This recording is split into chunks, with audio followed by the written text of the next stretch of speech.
His Majesty and Parliament may be inspired from above with wisdom, moderation, and justice, to remove from the loyal people all cause of danger.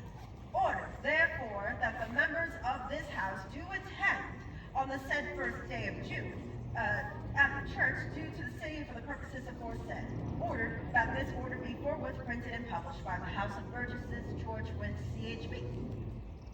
So if this upset the governor so much, why did he even let them do it? Because he didn't.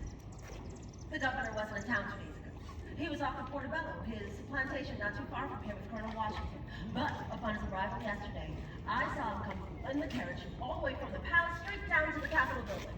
Around 4 o'clock in the afternoon, I saw all those Burgessmen come pouring out of there.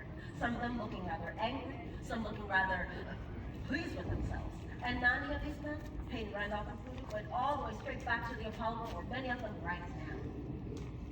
So, what are they doing? York County.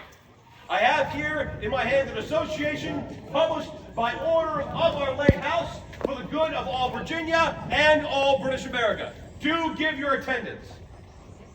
We, His Majesty's most dutiful and loyal subjects, the late representatives of the good people of this country, having been deprived by the sudden interposition of the executive part of this government, find ourselves under the hard necessity of adopting this, the only method we have left of pointing out to our countrymen such measures as is, in our opinion, best fitted to secure our dearest rights and liberty from destruction by the heavy hand of power now lifted against North America.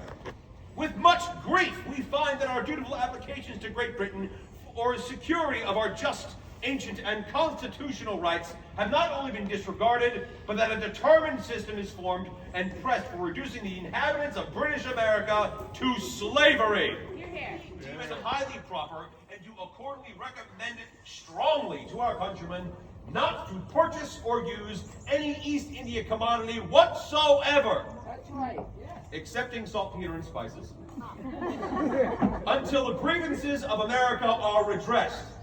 We are further clearly of opinion that an attack made on one of our sister colonies is an attack made on all British America. Yeah. And for this purpose, it is recommended to the Committee of Correspondence that they communicate with their several corresponding committees on the expediency of appointing deputies from the several colonies of British America to meet in General Congress. At such place shall be annually thought most convenient, there to deliberate on those measures which the united interests of America may from time to time require. A tender regard for the interest of our fellow subjects, the merchants and manufacturers of Great Britain, prevents us from going further at this time. Most earnestly hoping that the unconstitutional principle of taxing the colonies will not be persisted in, thereby to compel us, against our will, to avoid all commercial intercourse with Great Britain. Wishing them happy, we are their affectionate friends, the late representatives of Virginia. Well said, sir.